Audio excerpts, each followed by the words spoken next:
আমরা কিন্তু প্রতিনিয়ত ফেসবুকে ছোট ছোট কিছু ভুল করতেছি, যে ভুলের কারণে পরবর্তীতে আমাদের মাসুল দিতে হবে।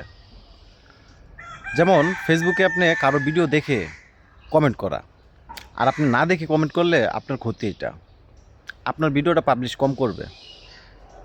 তারপর মিউজিকে আসেন, আপনার না জেনে না শুনেই লাইসেন্স পাইছেন, আপনি ফেসবুকে যে মিউজিক ব্যবহার করতেছেন, ফেসবুক আপনাকে লাইসেন্স দিবে, তাহলে আপনি মিউজিক ব্যবহার করতে পারবেন। তা নাহলে আপনি কপিরাইট ফ্রি মিউজিক কোথায় পাবেন সেই ব্যাপারে আপনি ইউটিউব থেকে দেখে দেখে আপনি মিউজিক ব্যবহার করতে পারেন। কিন্তু অযথা আপনি ফেসবুকের থেকে মিউজিক ব্যবহার করবেন না।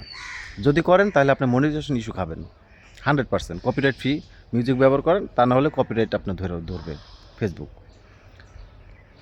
আরও ভুল আছে, আমরা ভিডিও আপলোড করি, যার ভিডিও, আপনার ভিডিও আপনি ফেসবুকেতে দেখতেছেন, এটা ঠিক না, এটা সম্পূর্ণ নিষেধ।